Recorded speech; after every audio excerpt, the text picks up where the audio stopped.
Campfire Classics is a classic literature podcast. However, your hosts will occasionally use not-so-classy language and immature humor to describe very mature situations. As such, listener discretion is advised. Hi, I'm Ken Sandberg. And I'm Heather Michelle Lawler. Welcome to Campfire Classics, where we try to read those books that look really good on your shelf. Welcome to the fireside. We're gonna tell some stories and even bring back an old favorite, Clown Corner!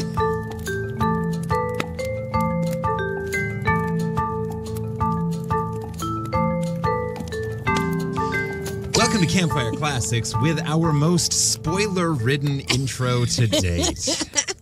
Hey, I ain't gonna gatekeep. I ain't gonna tell. I mean, we're gonna tell stories. That's kind of what we do. And Right.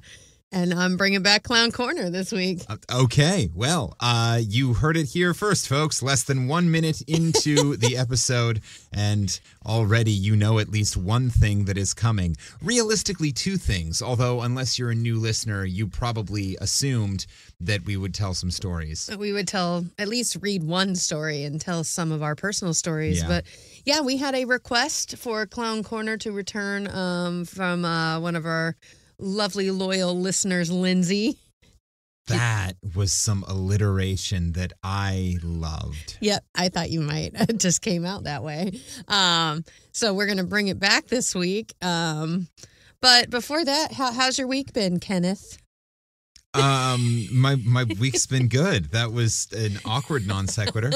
Let's see what's been going on since last week. I ate way too much a couple of days ago and woke up the next morning and had back-to-back, we'll call it trips to the private room that were far more productive than my typical trips to the private room are. Okay, yeah, I remember. Yeah, you told me about that. That was sort of the, if you'll pardon the graphic nature of what I'm about to say, that was kind of the biggest thing that's happened to me in the last week. How's your week been? My week's been okay. I've had that nasty cold that we recorded with last week. Yeah. And it is finally on the outs. Finally, it lingered. It started with the flu, which I think it was just the flu. Mm-hmm. But it started with flu-y, like tummy symptoms, and then it went well into my chest and my nose, and that was a lot of draining and coughing and not sleeping well, but it seems to be on the out and out. In the midst of it, though, my sister flew into New York, and we went and saw a new musical last week called Suffs. Oh, God, was that this last week? Yeah. Well, yes, it was. Yeah, that show was freaking awesome. So good, y'all. It's up for Best Musical. I think it just won Drama Desk for Best New Musical but oh my God, I was not prepared. I cried. It wasn't even crying. It was just my tears just kept falling out of my eyes for multiple times throughout the show. It was just so well done. It's 17 women on stage, y'all. There are no men in that show. It is powerful. It's about the suffragist movement.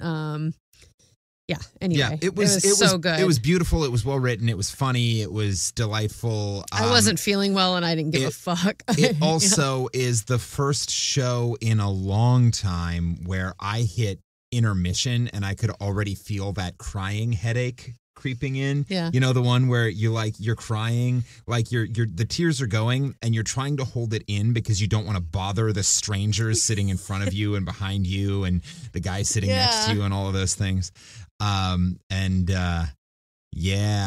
it was one of those. It was it was an emotional ride. It hits all of those little check boxes. But it's very funny. Show. It's very emotional content. I mean, I learned so much about the minor players as we've been taught in the suffragist movement, but they were huge impacts, people that I'd literally never heard of. And it was just really, really powerful as someone who really loves history, both of us, and someone who is clearly a feminist and outspoken woman. Right here, sitting here, it was pretty powerful. Because I will say, stylistically and sort of in terms of what it's doing, it for me kind of bridged the gap between two certainly of my favorite shows of recent years, which are Come From Away and Hamilton. Yeah. Right. Yeah. Because sort of the place it lives emotionally is similar to Come From Away, where you're dealing with it is heavy issues. It is historically a significant event, a significant time period, and it's a story that if you were to say this is what it's about on the surface, it's not going to sound like it's necessarily funny, but it is so full of sort of love and laughter and lighthearted characters that it is that. And it's also a musical that's doing an excellent job at shining a light on a couple of historical figures who have been largely overlooked. Yes, and doing it with like what they referred to as color conscious casting. Like, because it is a very diverse cast. Oh, yeah. We were actually there the night they did a talk back with David Henry Hwang, who I've met, and because I got to do one of his plays in college or in grad school. Yeah, because it was AAPI night. Yeah, so they brought out the 4 actors that were AAPI representing in the show and had a little talk back, which was fascinating. And yeah, it was just so good. So this is an unofficial, official endorsement of Suffs the Musical. Welcome on to Broadway. Campfire Classics, a Suffs fan cast. Well, and I think the cast. Join us next week while we interview cast member. Oh, no, just that'd be kidding. amazing. That'd be cool. Though. I think the cast album drops this week, like on the 6th of June. So if you're listening to this on the day we drop, go check that out tomorrow. Yeah, or no, Thursday. Yeah. If you're listening to this on the day we drop, which is Wednesday, yes. go listen I see to what it you tomorrow, did there. which is Thursday. I see what you did. That was good. All right. Well, that's what we did. That's what we did this week. How about Clown Corner? Does it have intro music? I don't remember. Yes, it does. Okay. I already punched it in. Oh, there you go. Welcome back, friends. So you can thank Miss Lindsay for bringing this back. And you know what? I kind of grew to like Clown Corner, but this is kind of a mix of Clown Corner and my Haunted Dolls segments that used to happen. So it's Clown Corner and Creep Corner. Yes, because Lindsay sent us an image of this creepy ass old vintage 1940s Willie the Wolf doll that is apparently for sale on Facebook Marketplace. Sure. Because you can always trust things that you're buying on Facebook. Marketplace. I mean, I wouldn't trust this thing at all. So I did a little research on him. So I'm not going to go into extreme details because it doesn't sound like he is haunted. Okay. He's just creepy fucking looking and has some weird past. So like I'm showing Ken the image now. We'll put these up on the Facebook page. Oh my God, what is wrong with his face? It's kind of gross. He looks like some sort of fucked up, like, Jim Henson burn victim. Oh no. So I tried to find like if there is a haunted one or if they're, because they are creepy looking, which does not necessarily mean something's haunted. But what I stumbled upon was like someone's dissertation on the evolution of, nose art on planes. Nose art. Like, so the front of the plane, like when you see images from like World War II, there's art. Oh, yes. That's you said nose art, and I was going like piercings and tattoos. No, like specifically on the nose. Are these people who are taking like the Ace Frehley kitty cat thing too far? Yeah. No, this was, so again, I'm not going to go into the deep dive here. But basically what happened was, so somebody connected like Superman energy. This is such a 30s, 40s thing. Super masculine energy to a wolf, or what was nicely referred to in the dissertation at one point as a meat hound. So it actually brought, and so like if you've ever heard the term wolf pack, which was such a big thing, like when I was like wolf pack, right? Or like you've seen probably images like this. I'm showing Ken right now of like like a pinup girl and like a Yep. wolf like drooling over her. So this all came around because of nose art in the military. And then there were comics about it, and that's where Willie the Wolf came. And Willie the Wolf came from, guess what? That was the first time they used Willie as a euphemism for penis. So Willie the Wolf, this creepy ass doll that Lindsay sent us, is just a giant dick joke. So I was not expecting that was where that was going to take us, but I'm going to link this article, this like dissertation. If you like history, especially if you like military history or anything like that, this is actually really fascinating. I read probably half of it. I skimmed it really hard, but I read, and there's lots of images of the wolf and all this stuff. It's fascinating. And then there was a comic book, and Willie the Wolf became this like iconic character in the 40s. So that's where that image comes from, right, All right. there. That is not What you were expecting. Yeah. That is not a healthy looking phallic symbol right there. No, he definitely man. contracted something That in his looks like willy. Something out of Labyrinth's nightmares. Yeah, it's not cute. For the record, listener, I do realize that the Ace Frehley reference I made just a moment ago was incorrect. I was thinking of Peter Criss. Peter Criss is the kitty cat. Ace Frehley has the stars over his eyes. I apologize to any Kiss fans out there. Yes. But because I didn't find that dissertation until like after I'd done some other research, because I was like, oh, there's not a lot of backstory on this Willie the Wolf character, because like there's not even a Wikipedia page, which shocks me actually, because Does the isn't thing really even exist if there isn't a Wikipedia right? page? And like after I'm hit or miss on whether I think I exist because I don't exist on Wikipedia. I mean, it's true, but especially with something that has such historical like content of the evolution of this very iconic image that we all have from like cartoons, old cartoons. And there's nothing about it on Wikipedia. So anyway, so I did some other research so I could actually fulfill my promise to Lindsay of bringing back Clown Corner by looking up some haunted clown dolls. All right. So I think Willie the Wolf is haunted as in, ew, gross. He represents like toxic masculinity and a giant sex joke, which is funny in itself. But I also looked up some really creepy dolls, and I looked at a lot, y'all. I'm not going to sleep good tonight. So this first one is haunted vintage clown doll, negative entity, not a toy. All right. You can get it for the price of $225 on eBay. Yes, because if I had $225 to spend, what I would want to spend it on is bringing negative shit into the house. Yes. Well, this is what it looks like. It looks like they tried to fucking burn it. Why? Again, we will put all these images. Why is today's episode of Clown Corner just about burn victim dolls? I don't know, because people try and burn the devil, which doesn't make fire. any sense because the devil likes fire, y'all. Also, Well, the devil lives in fire, but wasn't he sent there as punishment too? Yeah, but he's probably likes it now. I mean, you got to get used to your surroundings. Oh, so Satan is just suffering from Stockholm syndrome now. Yes, absolutely. Sorry, buddy. Sorry.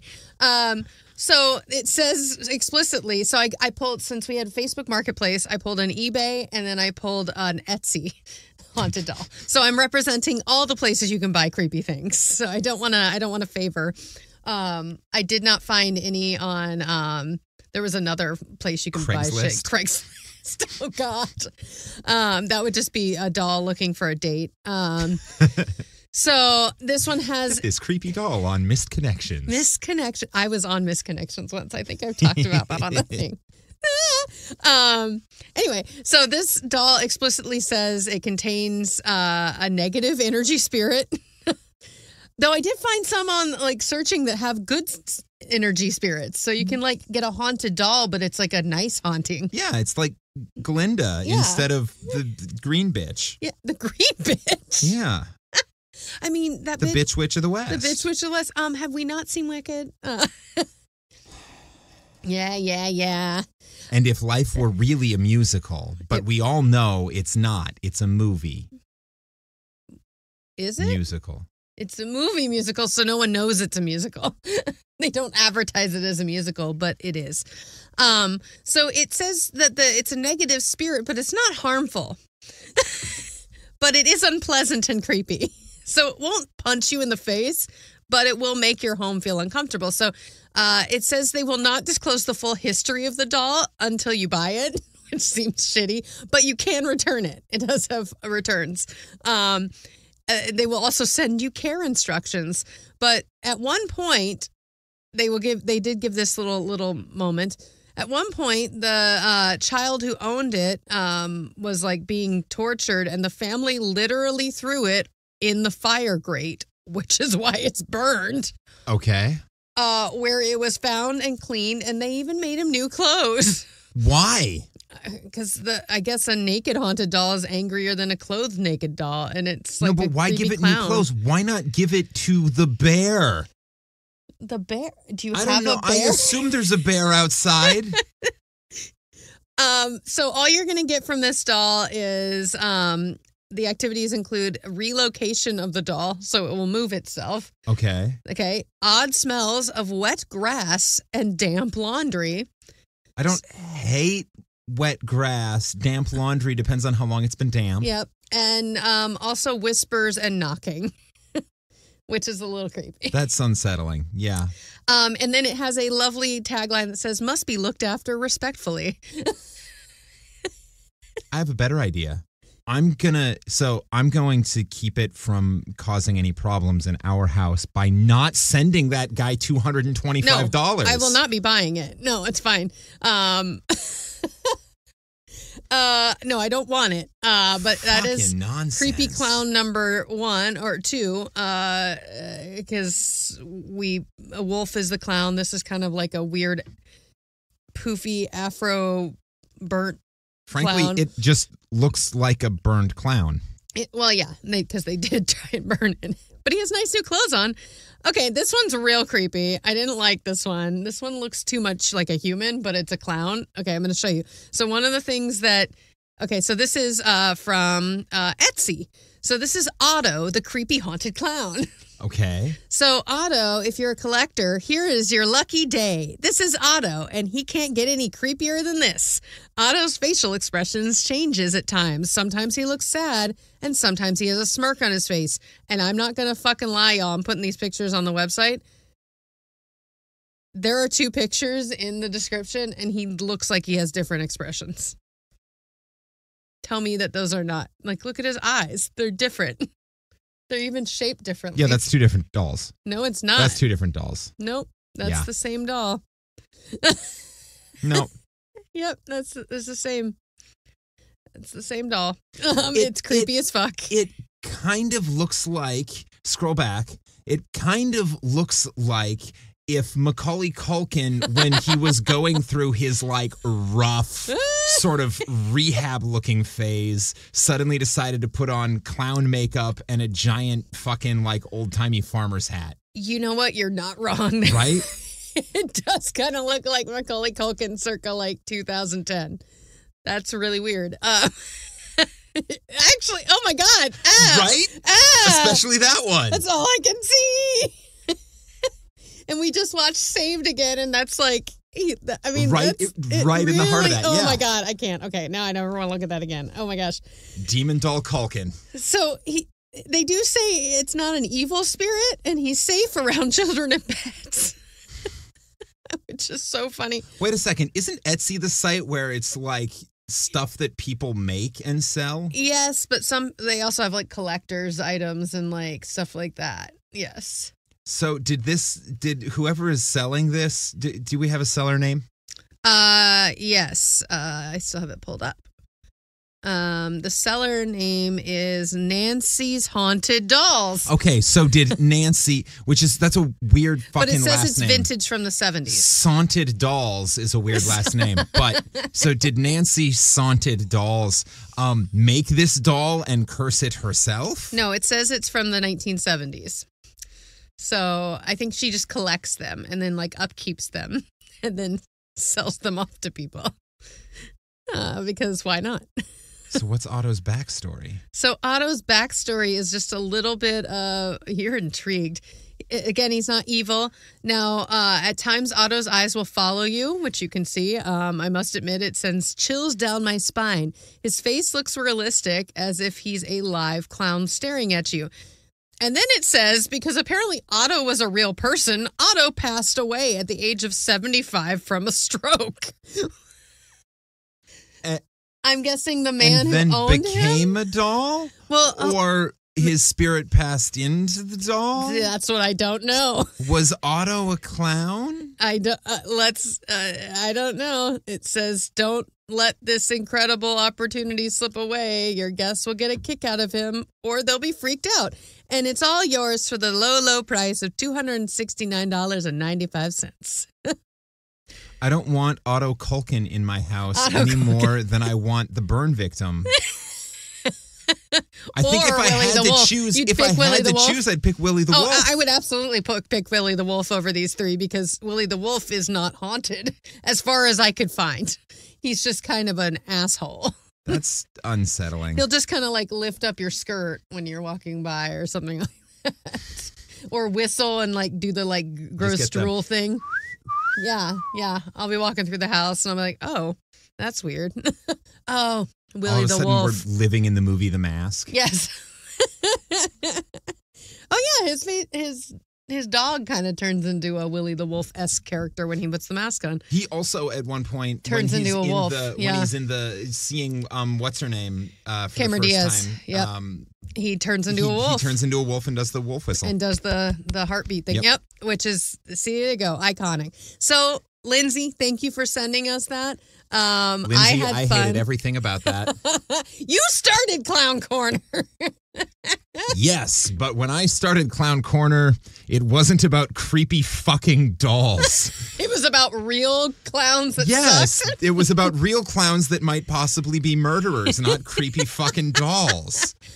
Well, you're welcome. We've merged two of our favorite things, haunted dolls and clowns. And history, because we got a little bit of history of what Willie the Wolf's all about. So we will throw these images up on our social media and stuff. And happy hunting, y'all. Happy haunted doll hunting. Well, if you haven't guessed by now, 20 minutes into the episode, and we haven't fucking mentioned it, this is a literary podcast. Oh, hi. No, I sang it at the beginning. Oh, yeah. So we're going to tell you stories. I guess we have told stories. So for our new listeners, what we do is we sit around and read stories that we've pulled from the public domain and make fun of the weird shit that old-timey people say. I have picked a story for Heather to read this week, but before we jump into it, I'm going to give a few fun facts to set the mood. Fun facts. Now, I do not know how we've made it this far without reading anything by this week's author, whose personal story has fucking everything, right? Oh. Humble beginnings, the foundations of an artistic and cultural movement, a rise to stardom, 2 Oscar nominations, fighting the Nazis, getting blacklisted by McCarthy, drugs, alcohol, a tempestuous love life, and Martin Luther King Jr. Holy shit, what? Yeah, right? Anyway, not to leave you or our listeners in suspense any longer, this is Dorothy Parker. Oh, shit. Yes. Yep. All right. So, born Dorothy Rothschild in 1893, she was raised in New Jersey and New York City, depending on where her parents could find a school that would take her at any given time. This was difficult because she kept getting kicked out. Fuck yeah, girl. Word. At one point, she proudly recalled that she was asked to leave her Roman Catholic elementary school after referring to the Immaculate Conception as spontaneous combustion. You gotta do a lot to get kicked out of a Catholic school, This is y'all. apparently what happens when you stick a witty Jewish girl into a Catholic elementary school. Fucking brilliant. She got married in 1917, and her husband, from whom she took her last name Parker, Okay. left to fight in World War I, and her career kind of promptly took off. Because in 1918, she was asked to fill in as the theater critic for Vanity Fair while their regular critic, P.G. Wodehouse, was on vacation. There you go. While she was there, she met with a bunch of other writers who were doing quite well at the time. And together they started having lunch regularly. This lunch group became a normal thing and ended up becoming the Algonquin Round Table, a social club that became well known for all sorts of sort of witty, important cultural writers, comedians, actors, musicians, and whatnot who lived in New York at the time. Members included Noel Coward, Tallulah Bankhead, Harpo Marx, and George Kaufman, the guy who wrote Of Thee I Sing with the Gershwins and won a Tony for directing the original Guys and Dolls. Hell yeah.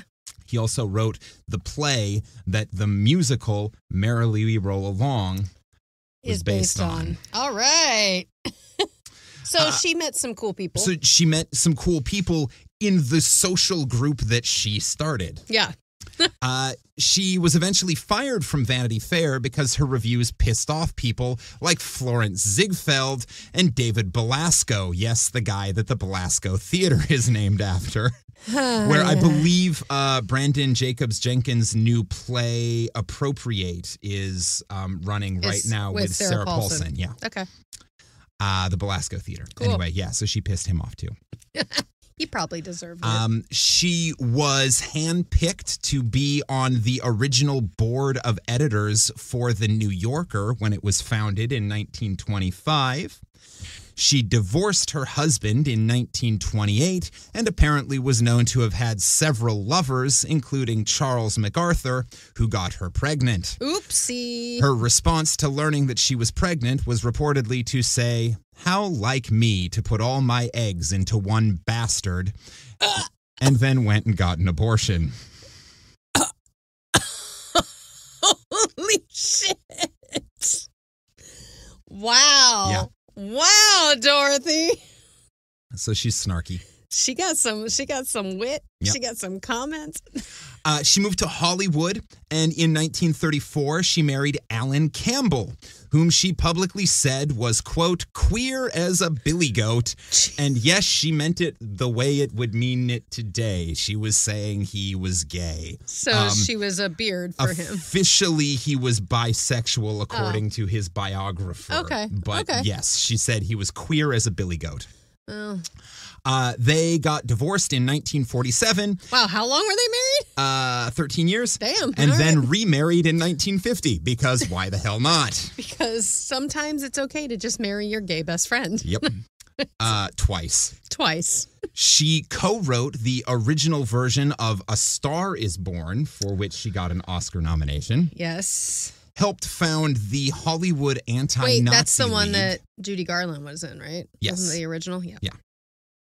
Helped found the Hollywood Anti-Nazi League, chaired the fundraising arm of the Joint Anti-Fascist Refugee Committee, was blacklisted for being a leftist radical in 1950 by McCarthy. That's right, girl. Separated from her husband to move back to New York. This was 1952, so they'd been remarried for 2 years. Separated from her husband, moved back to New York City, did some more writing, reconciled with her husband in 1961. They got back together again. I love that they didn't get divorced that not? time. They were just like, Didn't we're just bother. going to kind of separate. They knew what was coming. Yeah. And then he died of a drug overdose in 1963. Oh, no. She died 4 years later of a heart attack and bequeathed her estate to Martin Luther King Jr. And when he died a year later, her estate was passed on to the NAACP. Holy shit. Wow. Yep. All right. Damn, Dorothy Parker. All right. So that's today's author. Love it. In brief. In brief, yeah. What a fucking what a good story for the week we saw Suffs. Yeah. That kind of ties in there. Yeah. And most of the things I talked about briefly, you know, we could go on into any of those subjects for 5 or 10 minutes anyway. But I figured we'd just give a sort of overview this week. Yeah, we'll and touch see on where her it again. goes from there. Anyway, this week you're going to be reading her short story from 1927 called Little Curtis. Little Curtis, let's go. Let's start this fire.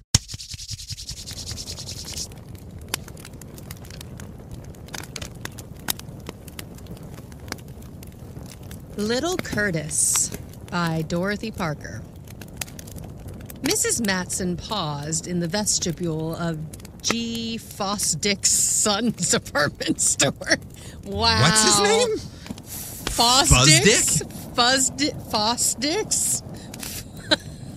What an unfortunate name for your department store. Fosdick. G. Fosdick's department store. And Sons. G. Fosdick's son's department store. Wow. All right. Well, that's where we're going. Grandpa Fosdick. All right, Fosdick, let's do this. Let's try that again. Mrs. Matson paused in the vestibule of G. Fosdick's son's department store. She transferred a small parcel from her right hand to the crook of her left arm, gripped her shopping bag firmly by its German silver frame, opened it with a capable click, and drew from its orderly interior a little black-bound book and a neatly sharpened pencil. Ooh, little black book. She's taking down Fosdick's number. Fosdick. And Sons. Shoppers passing in and out jostled her as she stood there, but they neither shared in Mrs. Matson's attention nor hurried her movements. She made no answer to the, "Oh, I beg your pardons," that bubbled from the lips of the more tender-hearted among them. Calm, sure, gloriously aloof, Mrs. Matson stood, opened her book, poised her pencil, and wrote in delicate, prettily slanting characters, 4 crepe paper candy baskets, 28 cents. What is happening? She's taking notes on prices for things. Apparently,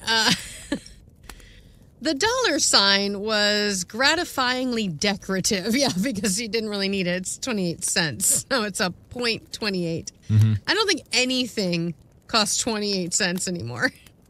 You can't even play a fucking, claw game for 25 cents anymore. It's like 50 cents or $1. I think some of the cheaper, the little gachapon machines. Oh, like Where you just candy. put a quarter in Yeah. and- But even most of those are now 50 cents. Yeah. It's fucking bullshit. Ugh. And she's getting 4 candy baskets? I mean, Jesus. It is 1927. Yeah. But I think the minimum wage has raised 3 cents since then. So the dollar sign was gratifyingly decorative, the decimal point clear and deep, the 2 daintily curled, and 8 admirably balanced. So she's got very nice handwriting. Great. Mrs. Matson, well, it's so funny when I'm working at the house, kids can't even read cursive anymore. So they can't even read the papers in the, Betsy the Ross probate house. papers Yeah. and the, Because it's all in cursive, and the parents make fun of them, which I always get a kick out of. The parents are like, "You probably can't even read that, can you?" Which is such a fucking rude thing to say, but kids don't get taught cursive anymore. Yeah, and then the kids are like, "Hey, Mom, open TikTok." Hey, Mom, what, Hey, Mom, turn on your Bluetooth. Oh, you can't? Fuck you. or what did my agent tell me earlier? We're talking about my new headshots, and she Dope goes, sick. "You need a dope sick look." It's like, what the fuck's a dope sick look? It's okay. We're all in our own generation, and that's just fine. No one should be made fun of. We are all the old person at some point, and we are all the young, innocent dummy at some point. It's fine. Not that all young, innocent people are dumb.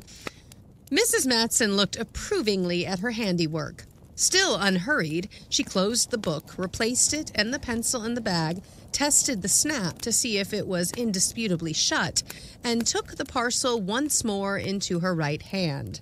Then, with a comfortable air of duty well done, she passed impressively, and with a strong push from G. Fosdick's son's department store by means of a portal which bore a placard with the request, "Please use other door."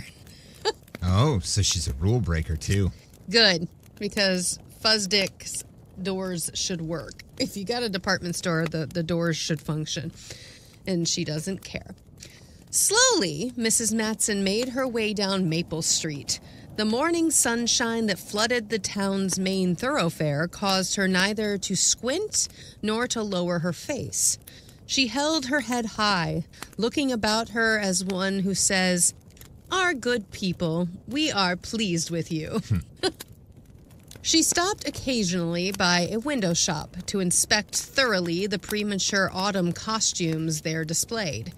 But her heart was unfluttered by the envy which attacked the lesser women around her. Uh-oh. Though her long black coat of that vintage when coats were puffed of sleeve and cut sharply in at the waist, was stained and shiny, and her hat had the general air of indecision and lack of spirit that comes with age, and her elderly black gloves were worn in patches of rough gray, Mrs. Matson had no yearnings for the fresh, trim costumes set temptingly before her. She likes her old stuff. She likes it her way. That's fine. Is that so? We were just talking about generationally. Yeah. She's like, I don't like this new fashion. This new fashion ain't it. You might say I'm out of style, but you know what? I am my own style. I'm Mrs. Matson. Kids with their skinny jeans. These kids with their cargo pants. Oh wait, that was us, but they're back. I appreciate cargo pants. At least they're functional. They are functional, and they are very much back. So feel free to go buy some anywhere you want. Oh, I don't like wearing them. I just appreciate them from a functionality standpoint. I mean, it was the first time women really had excess pockets in their entire life was when we had cargo pants. Snug in her was the thought of the rows of recent garments, each one in its flowered cretonne casing, occupying the varnished hangers along the poles of her bedroom closet. Why she got poles in her bedroom closet? Cretonne? Cretonne? Is that like a garment bag? It's a type of fabric. Like a garment bag, right? I would assume in the context. Well, each one in its flowered cretonne case. Yeah. Yeah, it's a strong white fabric with hempen warp and linen weft. Oh. So it's hempen linen. Yeah, I know what weft and I know what that means because I'm Betsy. The things I've learned. She had her unalterable ideas about such people as gave or threw away garments that might still be worn, for warmth and modesty, if not for style. She found it distinctly lower class to wear one's new clothes for every day. There was an unpleasant suggestion of extravagance and riotous living in the practice. So she's not for fast fashion. No. She is not shopping at Target and fucking Forever 21. She's like, right. Classics are classics, and you don't need new clothes every day, bitches. And if you have fancy new clothes, like, you shouldn't wear your nice clothes to go run fucking errands. Yeah. That's what your worn out shit is for. Yeah. The working classes who, as Mrs. Matson often explained to her friends, went and bought themselves electric ice boxes and radios the minute they got a little money, did such things. Okay, so she's upper class. She's not a miser. There's a word for, like, someone who doesn't spend and instead stockpiles all their money. Miser? Well, yes, there's another word. Anyway. No morbid thought of her possible sudden demise before the clothes in her closet could be worn or enjoyed irked her. What? Life's uncertainty was not for those in her position. Mrs. Matson's pass away between 70 and 80, sometimes later, never before. There's no way she's going to die before then because she's a wealthy, taken care of woman. She's not the kind of lady who dies young. That's true, yeah. Is what that thought process is. Like, no, people like me, like, no, we keep going. Just like the little old New York lady who, like, marches around with her cane and goes into the grocery store and buys Diet Coke and hairnets. Yeah. A blind colored woman, a tray of pencils hung around her neck, with a cane tapping the pavement before her, came down the street. Mrs. Matson swerved sharply to the curb to avoid her, wasting a withered glance upon her. It was Mrs. Matson's immediate opinion that the woman could see as well as she could. What a bitch! She's faking it. She never bought of the poor on the streets and was angry if she saw others do so. She frequently remarked that these beggars all had big bank accounts. Oh, no. She definitely is on the Upper East Side, y'all. She crossed the car tracks to await the trolley that would bear her home. Her calm upset by her sight of the woman.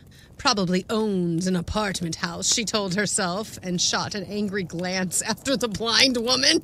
Jesus Christ. All right, Mrs. Matson.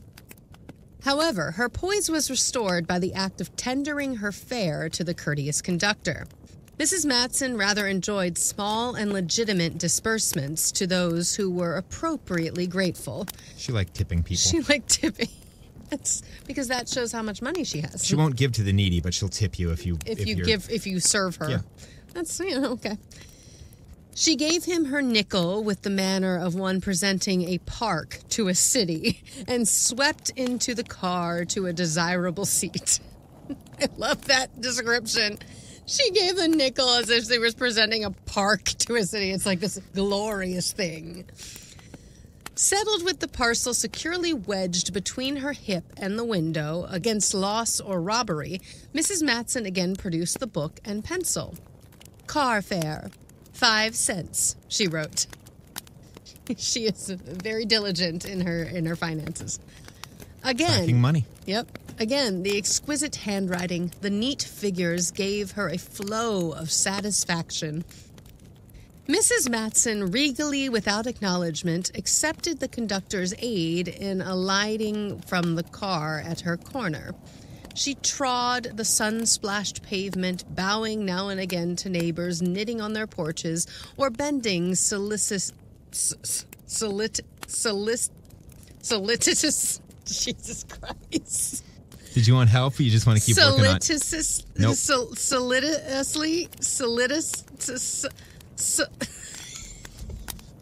No, this is going well. My brain is broken. Mm-hmm. You're flipping 2 of the letters. Solicitously. There you go. Nope. Solicitously. Yep. Jesus Christ. Hope you enjoyed that at home, folks. My brain just exploded. So she's bowing now and again to her neighbors, knitting on their porches, or bending solicitously over their iris beds. Slow, stately bows she gave, unaccompanied by smile or word of greeting. After all, she was Mrs. Albert Matson. She had been Miss Laura Whitmore of the Drop Forge and Tool Works Whitmores. One does not lose sight of such things. Oh, she has people in Connecticut, doesn't she? Yeah. I don't know if you've noticed, listeners, but my speech pattern has very much risen to this idea that she's very wealthy. She always enjoyed the first view of her house as she walked toward it. It amplified in her sense of security and permanence. There it stood, in its tidy, treeless lawns, square and solid and serviceable. You thought of steel engravings and rows of Scott's novels behind glass and Sunday dinner in the middle of the day when you looked at it. You knew immediately that within it no one ever banged a door, no one clattered up and down stairs, no one spilled crumbs or dropped ashes or left the light burning in the bathroom. Is that a euphemism for shitting? Left a light burning in the bathroom? It means I always flush, that's all. Oh, okay, yes. Wow, this place sounds like one of those houses you walk in and you're like, does anyone actually live here? This feels like a museum. Am I allowed to breathe? Can I touch anything? Thank you. I've definitely had friends' homes that they had an amazing house and decorated to a T and blah, blah, blah. And they were always trying to host parties. And I'm like, I don't want to go to your house because I'm afraid I'm going to wreck it. I'm afraid I'm going to hurt Can it. we just go get pizza instead? Come over to my trash dump. We'll party there. I'm poor, but I'll even pay for it rather than go to your creepy ass house. Expectancy pervaded Mrs. Matson as she approached her home. She spoke of it always as her home. "You must come see me in my home sometime," she graciously commanded new acquaintances. There was a large institutional sound to it that you didn't get in the word house. Yes, home. It's the O. It's the home. She liked Home. That was nice.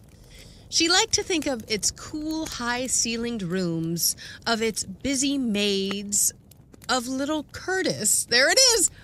Title of the play! Or book or story. Got very excited. You get distracted. I get very excited when the title comes up. Always.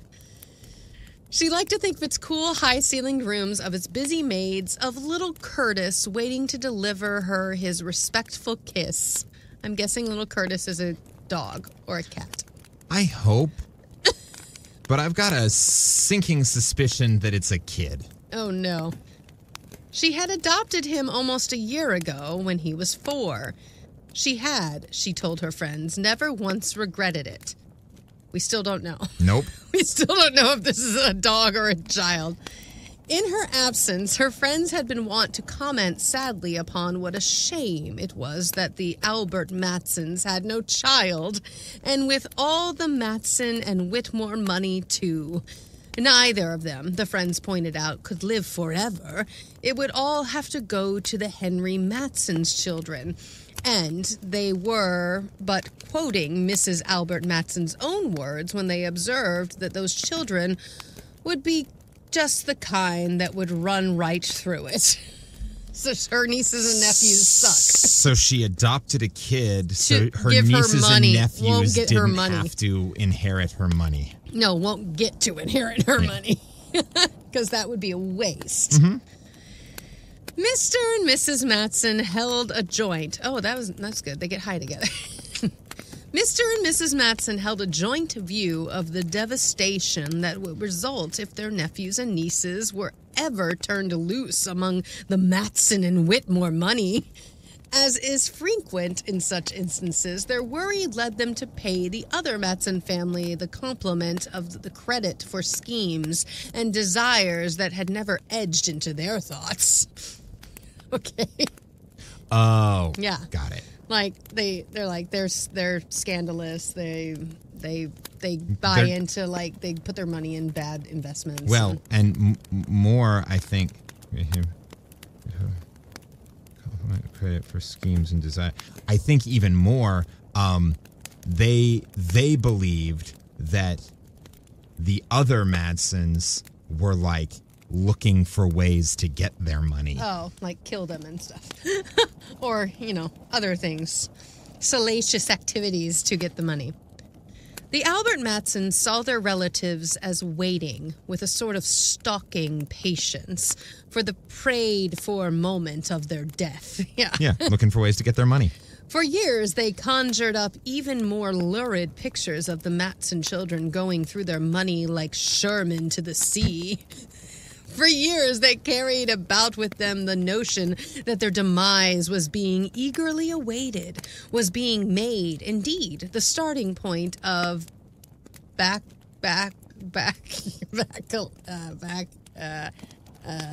You'll get there. Bacchanalian and what? Help me.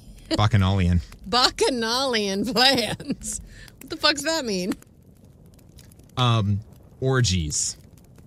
Hot. Bacchanalian as in referring to Bacchus, the god of wine and parties. Yeah. So Bacchanalian plans would be orgies. So they had, raging parties. Yeah. Yes, where probably they took their clothes off.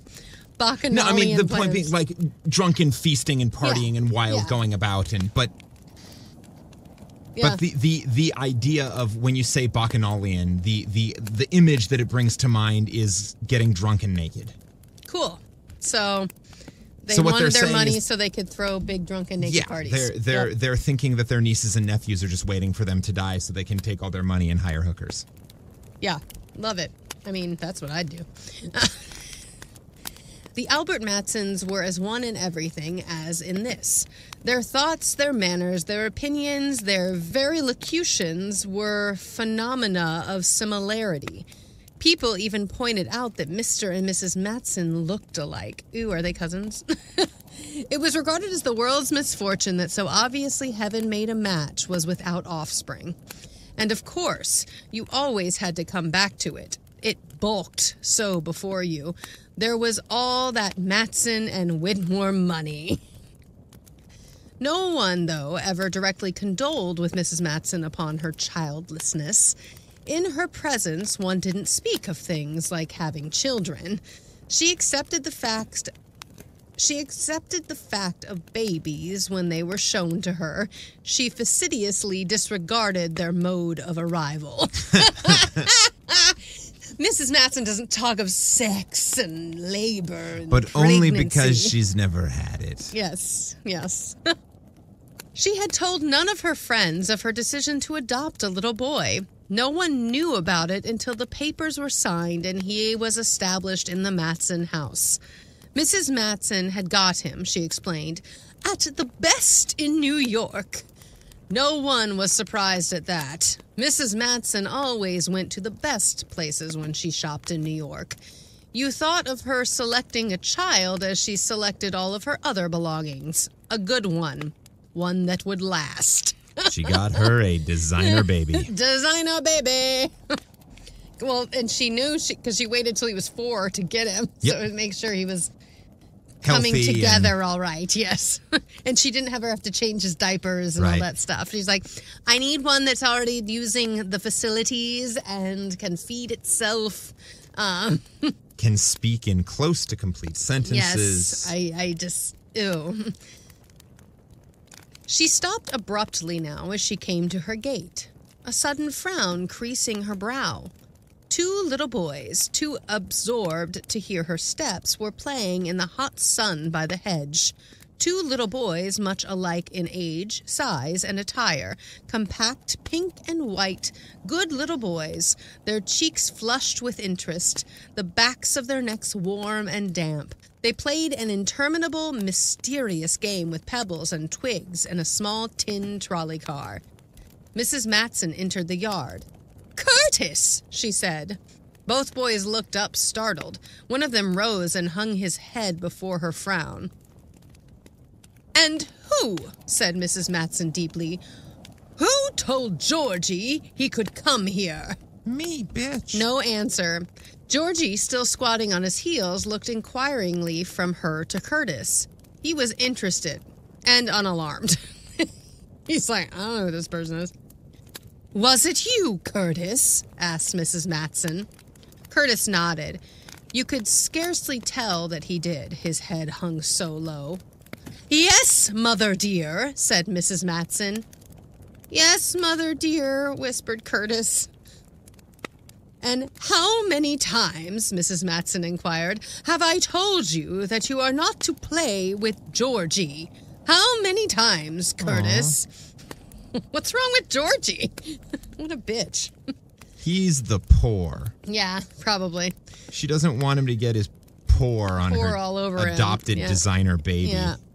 Curtis murmured vaguely. He wished that Georgie would please go. Oh. You don't know? Said Mrs. Matson incredulously. You don't know?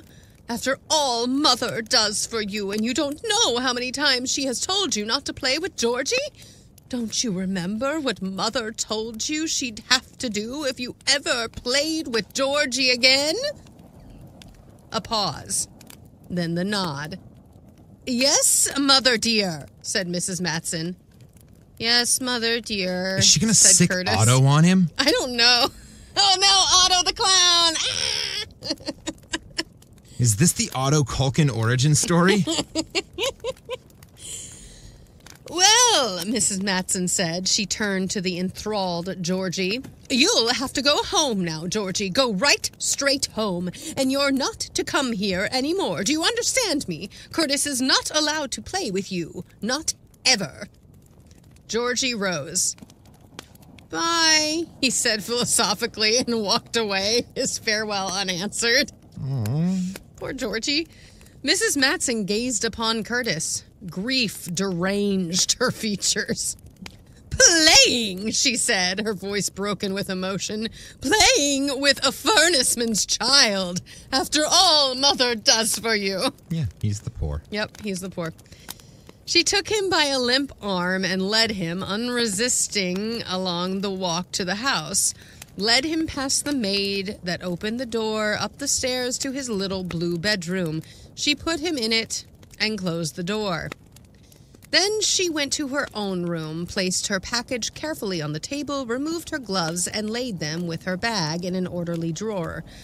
She entered her closet, hung up her coat, then stooped for one of the felt slippers that were set scrupulously in the first dancing position on the floor beneath her nightgown. It was, it was a lavender slipper with scallops and a stayed rosette. It had a light, flexible leather sole, across which was stamped its name, Comfy Toes. She's gonna smack that kid with her slipper.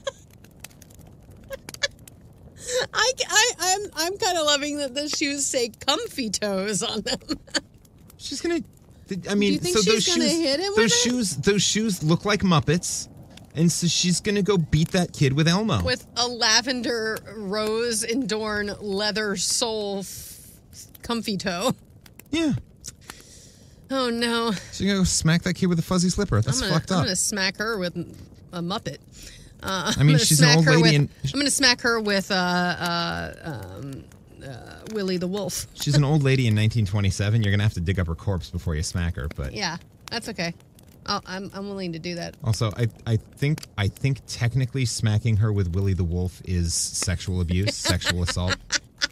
I'm fairly certain. Because he is just a giant euphemism for penis? Yeah, that's true. Oh, well, she deserves it. Take that out. Mrs. Matson grasped it firmly by the heel and flicked it back and forth. Carrying it, she went to the little boy's room. She began to speak as she turned the doorknob. And before Mother had time to take her hat off, too, she said. The door closed behind her. She came out again presently. A scale of shrieks followed her. That'll do, she announced, looking back from the door. The shrieks faded obediently to sobs. That's quite enough of that, thank you. Mother's had just about plenty for one morning, and today, too, with the ladies coming this afternoon and all Mother has to attend to. Oh, I'd be ashamed, Curtis, if I were you. That's what I'd be. She sounds like an awesome parent. Not. She closed the door and retired to remove her hat. The ladies came in mid-afternoon. There were 3 of them. Mrs. Curly. That's right. You have to pronounce it that way every time you say her name from now on. Okay. Mrs. Curly. Okay, I like it. She was gray and brittle and painstaking, always thoughtful about sending birthday cards and carrying glass jars of soup to the sick. Mrs. Swan, isn't that a character from Mad TV? Miss Swan? I mean, Miss Swan is Keira Knightley in Pirates of the Caribbean. Well, there's that, too. Mrs. Swan, her visiting sister-in-law, younger, and given to daisied hats and crocheted lace collars, with her transient's air of bright, determined interest in her hostess's acquaintances and activities. And Mrs. Cook. Only she did not count very much. She was extremely deaf, and so pretty well out of things. So she was invited, but we didn't really... Yeah. We ignored her. So she doesn't like the blind. She doesn't like the deaf. She doesn't like children. She doesn't like poor people. She's awesome. We love her so much. She's great. This is kind of like the recent Doctor Who episode. I'm like, are we Yep. supposed to like this person? No. Okay. No, absolutely great. not. Good. She had visited innumerable specialists, spent uncounted money, endured agonizing treatments in her endeavors to be able to hear what went on about her and to have a part in it. They had finally fitted her out with a long, coiling, corrugated speaking tube, rather like a large intestine. One end of this she placed in her better ear, and the other she extended to those who would hold speech with her. But the shining black mouthpiece seemed to embarrass people and intimidate them. They could think of nothing better to call into it than "getting colder out" or "you keeping pretty well." To hear such remarks as these, she had gone through years of suffering. Mrs. Matson, in her last spring's blue taffeta, assigned her guests to seats about the living room. It was an afternoon set apart for fancy work and conversation. Later, there would be tea and 2 triangular sandwiches apiece made from the chopped remnants of last night's chicken, and a cake, which was a high favorite with Mrs. Matson, for its formula required but 1 egg. God, I hate her. She had gone in person to the kitchen to supervise its making. Oh, I bet her maids and servants really like her. Not. This is the episode of Not. I'm bringing it back. It is the 90s after all again. Okay. She was entirely convinced that her cook was wasteful of materials, but she felt that the woman would bear watching. The crepe paper baskets, fairly well filled with discs of peppermint creams, were to enliven the corners of the tea table. Mrs. Matson trusted her guests not to regard them as favors and take them home. How dare my guests think I would give them anything? Yeah, they're decorations. The conversation dealt, and favorably, with the weather. Mrs. Curley and Mrs. Swan vied with each other in paying compliments to the day. "So clear," said Mrs. Curley. "Not a cloud in the sky," augmented Mrs. Swan. "Not one." "The air is just lovely this morning," reported Mrs. Curley. "I said to myself, well, this is a beautiful day if there ever was one."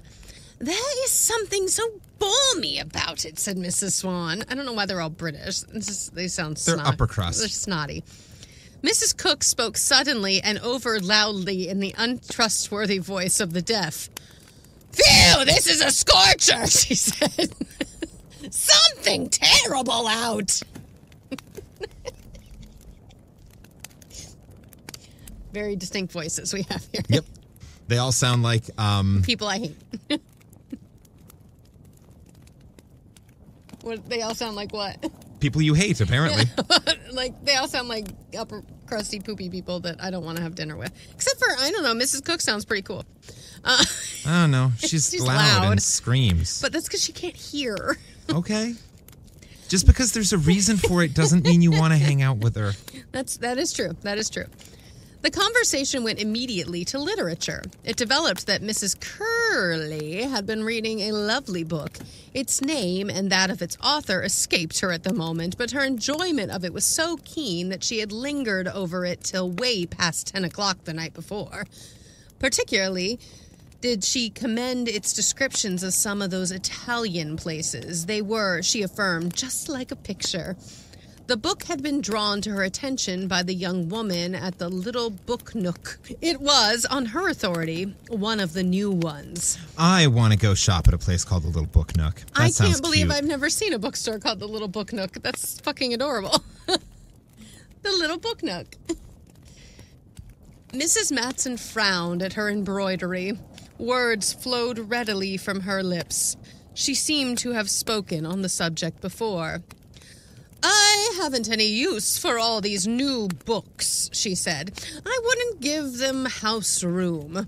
I don't see why a person wants to sit down and write any such stuff. I often think, I don't believe they know what they're writing about themselves half the time. I don't know who they think wants to read these kinds of things. I'm sure I don't." It's just kids today. Yep. And their TikTok and their YouTube and their Instabook. And their books. She paused to let her statement sink in. Mr. Matson, she continued. She always spoke of her husband thus. It conveyed an aristocratic sense of aloofness. Did away with any suggestion of carnal intimacy between them. Because they've never had sex. Probably not. Which makes it hard to have a kid. Yep. Mr. Matson isn't any hand for these new books either. He always says if he could find another book like David Harum, he'd read it in a minute. I wish, she added longingly, I had $1 for every time I heard him say that. Mrs. Curley smiled. Mrs. Swan threw a rippling little laugh into the pause. Well, it's true, you know. It really is true, Mrs. Curley told Mrs. Swan. Oh, it is, Mrs. Swan hastened to reassure her. I don't know what we're coming to, I'm sure, announced Mrs. Matson. She sewed, her thread twanging through the tight-stretched circle of linen in her embroidery hoop. The stoppage of conversation weighed upon Mrs. Swan. She lifted her head and looked out the window. What a lovely lawn you have, she said. I couldn't help noticing it first thing. We've been living in New York, you know. I often say I don't see what people want to shut themselves up in a place like that for, Mrs. Matson said. You know, you exist in New York. We live out here. What a bitch. I kind of agree with that, though. I kind of agree, because New York is, horrible. Whoa. Hey, I have made my feelings very clear. Yeah. I am glad that there are people who enjoy living there. I am not one of them. You are not one of them. That is fair. Mrs. Swan laughed a bit nervously. Mrs. Curley nodded. That's right, she said. That's pretty good. Mrs. Matson herself thought it worthy of repetition. She picked up Mrs. Cook's speaking tube. I was just saying to Mrs. Swan, she cried, and called her epigram into the mouthpiece. Live where? asked Mrs. Cook. Mrs. Matson smiled at her patiently. New York, you know. That's where I got my little adopted boy. Oh, yes, said Mrs. Swan. Carrie told me. Now, wasn't that lovely of you? Mrs. Matson shrugged. Yes, she said. I went right to the best place for him, Mrs. Codman's nursery. It's absolutely reliable. You can get awfully nice children there. There's quite a long waiting list, they tell me. Jesus Christ. I hope this child kills her. This is reminding me of all of the worst things that I ever assumed about Sex and the City before seeing any of it.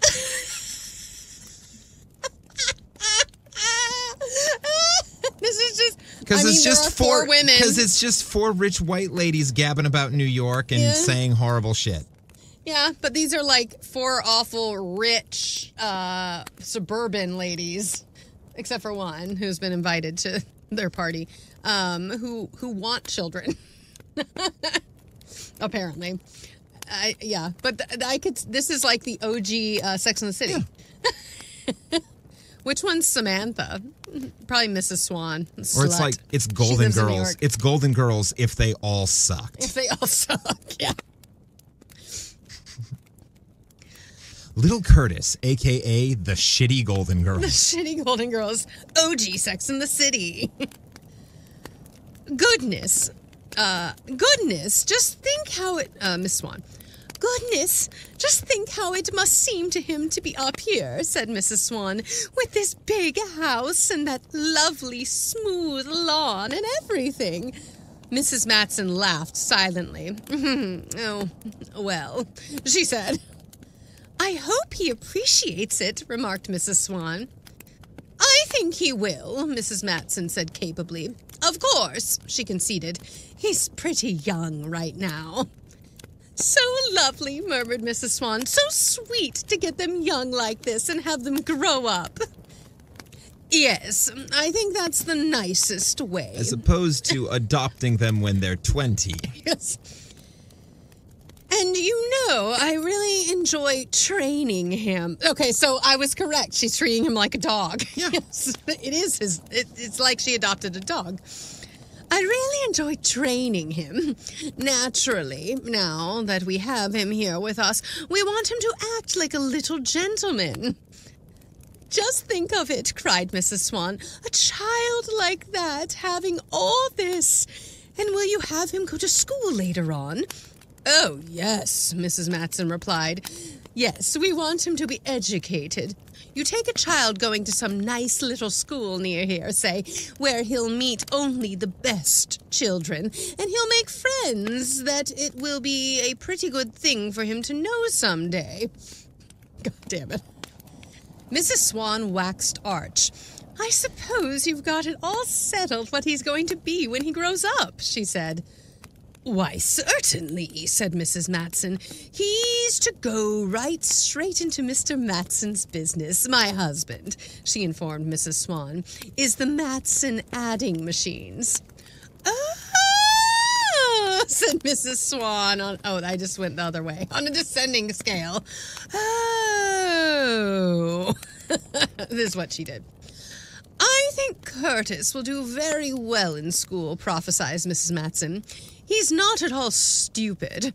Picks up everything. Mr. Matson is anxious to have him brought up to be a good, sensible businessman. He says that's what this country needs, So I've been trying to teach him the value of money.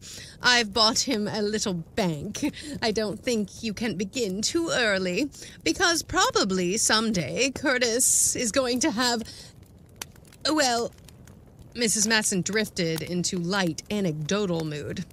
Oh, it's funny the way children are, she remarked. The other day, Mrs. Newman brought her little Amy down to play with Curtis, and when I went up to look at them, there he was trying to give her his brand new flannel rabbit. So I just took him into my room and sat him down and said to him, Now, Curtis, I said, you must realize that Mother had to pay almost $2 for that rabbit, nearly 200 pennies, I said. It's very nice to be generous, but you must learn that it isn't a good idea to give things away to people. Now you go into Amy, I said, and you tell her you're sorry, but she'll have to give that rabbit back to you. What a bitch. And did he do it? Asked Mrs. Swan. Why, I told him to, Mrs. Matson said. Isn't it splendid, Mrs. Swan asked of the company at large. Really, when you think of it, a child like that, just suddenly having everything all at once and probably coming of poor people, too. Are his parents living? Oh, no, Mrs. Matson said briskly. I couldn't be bothered with anything like that, of course. I found out all about them. They were really quite nice, clean people. The father was a college man. Curtis really comes from a very nice family. For an orphan. What a fucking bitch! So she's Lady Bracknell. Basically. That's okay. It's basically Lady Bracknell, Yep. Yes. Do you think you'll ever tell him that you aren't... that he isn't... tell him about it? Inquired Mrs. Curley. Oh, dear me, yes, just as soon as he's a little older, Mrs. Matson answered. I think it's so much nicer for him to know. He'll appreciate everything so much more. Does the little thing remember his father and mother at all? Mrs. Swan asked. I really don't know if he does or not, said Mrs. Matson. And who cares? He's a child. I'll just beat it out of him. Tea, announced the maid, appearing abruptly in the door. Tea is served, Mrs. Matson, said Mrs. Matson. What? Oh, she's correcting the maid. Her. Yeah. She's correcting the maid the way she corrects her 4-year-old. Yeah. Tea is served, Mrs. Matson, said Mrs. Matson, her voice lifted. Tea is served, Mrs. Matson, echoed the maid. Oh, I don't know what I'm going to do with her, Mrs. Matson told her guests when the girl had disappeared. Here, last night, she had company in the kitchen till nearly 11 o'clock at night. The trouble with me is I'm too good to servants. The only way to do is to treat them like cattle. God damn it! I hate this woman so much. I really hope that child punches her in the face. They don't appreciate anything else, said Mrs. Curley. Mrs. Matson placed her embroidery in her sweet grass work basket and rose. Well, shall we go have a cup of tea? She said. Why, how lovely, cried Mrs. Swan. Mrs. Cook, who had been knitting doggedly, was informed via the speaking tube of the readiness of tea. She dropped her work instantly and led the way to the dining room. The talk at the tea table was of stitches and patterns. Praise, benignly accepted by Mrs. Matson, was spread by Mrs. Swan and Mrs. Curley upon the sandwiches, the cake, the baskets, the table linen, the china, and the design of the silver. A watch was glanced at, and there arose cries of surprise at the afternoon's flight. There was an assembling of work bags, a fluttering exodus to the hall to put on hats. Mrs. Matson watched her guests. Well, it's been just too lovely, Mrs. Swan declared, clasping her hand. I can't tell you how much I've enjoyed it, hearing about the dear little boy and all. I hope you're going to let me see him sometime. No. Why, you can see him now if you like, said Mrs. Matson. She went to the foot of the stairs and sang, Curtis! Curtis! Curtis appeared in the hall above, clean in the gray Pericol sailor suit that had been selected in the thrifty expectation of his growing into it. He looked down at them, caught sight of Mrs. Cook's speaking tube, and watched it intently, his eyes wide open. Yeah, because she fucking looks like a cyborg. Yeah. Come down and see the ladies, Curtis, commanded Mrs. Matson. Curtis came down, his warm hands squeaking along the banister. He placed his right foot upon a step, brought his left foot carefully down to it, then started his right one off again. Eventually, he reached them. Can you say how do you do to the ladies? Asked Mrs. Matson. He gave each guest, in turn, a small, flaccid hand. Mrs. Swan squatted suddenly before him so that her face was level with his. My, what a nice boy, she cried. I just love little boys like you. Do you know it? Oh, I could just eat you up, I could. Ew. And then he ran screaming. And he punched her in the face. And sicked his Satan doll on her. Yes. Come here. Otto to the rescue. Come out, Otto. She squeezed his arms. Curtis, in alarm, drew his head back from her face. Yeah. And what's your name? She asked. Let's see if you can tell me what your name is. I bet you can't. He looked at her. Can't you tell the lady your name, Curtis? Demanded Mrs. Matson. Curtis, he told the lady. Why, what a pretty name, she cried. She looked up at Mrs. Matson. Was that his real name? She asked. No, Mrs. Matson said. They had called him something else, but I named him as soon as I got him. My mother was a Curtis. Thus might one say, my name was Gulf before I... What? Gulf? Is Guelph Guelph? a common last name? I don't know. Thus one might say, my name was Guelph. Thus might one say, my name was Guelph before I married. Guelph? That's a nasty... Jeebus. That's horrible. That sounds Welsh. Yeah. Mrs. Cook Hello, spoke... dear, my name is Guelph. I'm Guelph. Mrs. Cook spoke sharply. Lucky, she said. Pretty lucky, that young one. Well, I should say so, echoed Mrs. Swan. Aren't you a pretty little boy? Aren't you? Aren't you? Aren't you? She rubbed her nose against his. Get away from this child. Yes, Mrs. Swan, Mrs. Matson pronounced and frowned at Curtis. He murmured something. Oh, you, said Mrs. Swan. She rose from her squatted posture. I'd like to steal you in your little sailor suit and all.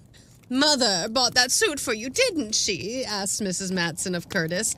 Mother bought him all his nice things. That night, the house mysteriously burned down. Yeah, I was going to say, this kid is not having it. Oh, he calls you Mother. Now, isn't that sweet? Cried Mrs. Swan. Yes, I think it's nice, said Mrs. Matson. There was a brisk, sure step on the porch. A key turned in the lock. Mr. Matson was among them. Well, said Mrs. Matson upon seeing her mate. It was her invariable evening greeting to him. Ah, said Mr. Matson. It was his to her. Well, ah. Ah. Yes, the language of love. The language of not happy rich people. Long-suffering rich people. Ah, yes. Mrs. Curly cooed. Mrs. Swan blinked vivaciously. Mrs. Cook applied her speaking tube to her ear in anticipation of hearing something good. I don't think you've met Mrs. Swan, Albert, remarked Mrs. Matson. He bowed. Oh, I've heard so much about Mr. Matson, cried Mrs. Swan. Again he bowed. We've been making friends with your dear little boy, Mrs. Swan said. She pinched Curtis's cheek. You sweetie, you! Well, Curtis, said Mr. Matson, haven't you got a good evening for me? Curtis gave his hand to his present father with a weak smile of politeness. He looked modestly down. That's more like it, summarized Mr. Matson. His parental duties accomplished, he turned to fulfill his social obligations. Boldly, he caught up Mrs. Cook's speaking tube. Curtis watched. Getting cooler out, roared Mr. Matson. I thought it would. Mrs. Cook nodded. That's good, she shouted. Mr. Matson pressed forward to open the door for her. He was of generous proportions, and the hall was narrow. So he was a little chubby. One of the buttons of leisure on his coat sleeve caught in Mrs. Cook's speaking tube. It fell with a startling crash to the floor and writhed about. Curtis's control went. Peal upon peal of high, helpless laughter came from him. He laughed on, against Mrs. Matson's cry of Curtis, against Mr. Matson's frown. He doubled over with his hands on his little brown knees and laughed mad laughter. Curtis, bellowed Mr. Matson. No, that's Mrs. Matson's voice. Curtis, bellowed Mr. Matson. Mr. Matson has a secret. Yes. Curtis! Oh, my. The laughter died. Curtis straightened himself, and one last little moan of enjoyment escaped him. Mr. Matson pointed with a magnificent gesture. Upstairs, he boomed. Curtis turned and climbed the stairs. He looked small beside the banister. Well, of all the, said Mrs. Matson, I never knew him to do a thing like that since he's been here. I've never heard him do such a thing. Never heard him laugh? Yeah. That's a fucked up childhood. Yep. That young man, pronounced Mr. Matson, needs a good talking to. He needs more than that, his spouse said. I need to call child services and get this child out of this person's home. Mr. Matson stooped with a faint creaking, retrieving the speaking tube and presented it to Mrs. Cook. Not at all, he said in anticipation of the thanks which she left unspoken. He bowed. Pardon me, he ordered, and mounted the stairs. Mrs. Matson moved towards the door in the wake of her guests. She was bewildered and, it seemed, grieved. I never, she affirmed, never knew that child to go on that way. Oh, children, Mrs. Curly assured her. They're funny sometimes, especially a little boy like that. You can't expect so much. My goodness, you'll fix all that. I always say I don't know any child that's getting any better bringing up than that young one, just as if he was your own. Peace returned to the breast of Mrs. Matson. Oh, goodness, she said. There was almost a coyness in her smile as she closed the door on the departing. So I just assume that Mr. Matson goes upstairs. Curtis stabs him. Then Mrs. Matson comes up to beat him with her slipper again, and he stabs her, and he runs away with the maid. So Dorothy Parker was well known for doing this sort of cutting satire, commentary absolutely. on what was going on in life, and this was published in a later collected works thing as Little Curtis, but when it was initially released, it was called Lucky Little Curtis. So clearly, the whole point is the sort of the social commentary, the satirical hypocrisy. It's very, like you were saying, it's very importance of being earnest. Yes. It's like we are laughing at these people, not with them. Yeah, like we are like these people suck. Yeah, like and in this case, laughing kind of in horror. Yes. Because their buffoonery, they're horrible. The way in which this is not Oscar Wilde is that their buffoonery is not so much ridiculous as it is hurtful. Yeah. Yeah. Yeah. And this poor child, I want to call the orphanage and say, go get him now, please. Yeah. Please take him away. I feel like there is something incredibly relevant in the story in this idea that what you have is a woman who is so used to getting things, to having what she wants, that exactly as she wants it. Yeah. That she will treat even children as just a thing in her life to be controlled. Yeah, absolutely. As just another aspect of essentially like another thing that she can go shop for, another thing that should be on demand in her life. Yep. Like, in addition to the very in period sort of 1927 commentary on the rich at the time, and Lord knows there's enough to say bad about them. Yeah. Just sort of, I guess, the consumerism mentality, the on-demand mentality, the elitism. It's just like we are above that still very much exists today. Yes, clearly amongst the rich, but across a broad spectrum of classes today. Oh, absolutely. This idea that we are better than. Yeah. And we have this, so we are better than. And that the world should work the way I think it should work, and it doesn't matter whose life I screw up to make it happen that way. Yeah. Because I'm helping. Yeah. I'm helping. I'm just doing it to help. Yes. I'm making their life better. Yeah. Yeah. That's the number. It's the idea of like missionary work. Yeah, I was just going to say the number of genocides perpetrated by missionaries in the guise of making their lives better. These quote unquote savages, as they used to say, like, we're going to come in and make their lives better. And it's like, that's their fucking way of life. They've been around longer than you fuckers have. Like, I've discovered this new world. Yeah. It's completely untouched. We'll call it America. There's no one here. Who the fuck are you? There's not a civilized person here. Yeah, exactly. It's such fucking bullshit. Yeah, it's very commentary on like upper crust white people. Yeah. Which is still very much a issue in our world. Yep. Yay, colonialism. I liked that. Those characters I could absolutely see. Oh, yeah. Like, I knew exactly how they were sitting and what they were wearing and, like, what that room smelled like. And, it very was clear and cutting writing. Yes. Like, very distinctive voice patterns and, Yeah. So, good job, Dorothy Parker. Thanks, Dorothy. Thanks for writing and being such a badass bitch. Dot, as she was called as a child. Oh, that's adorable. Yeah. So, hey, listener, what did you think of that one? Did it bring up stuff for you? Did you enjoy the return of Creepy Clown Corner?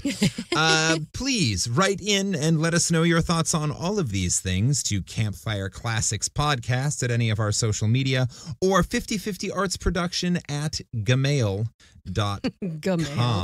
When you write in, go ahead and use this week's secret passcode, which is Shitty Golden Girls. Shitty Golden Girls. Not that the Golden Girls were shitting in diapers, because they were actually only like 50 years old. Yeah, no. You go back and watch the Golden Girls, you're like, they're not old. Nope. They just look like they're really old. They were like 50 or 55, I guess, because they're in a retirement community. But yeah. Different generation and they're like the same age old as age Jennifer makeup. Aniston right now, Yeah. y'all. Put that in your pipe and smoke it. Age-wise, it would be appropriate for Paul Rudd to be dating them. Yes, that's fucking creepy. But we now know he is absolutely a vampire. He's a vampire. So yeah, anything else to tack on before we sign off with that one? I think that's it. All right. Hey, thanks for tuning in. This has been fun. And until next week, this has been Campfire Classics, where we try to read those books that look really good on your shelf. Eat the rich.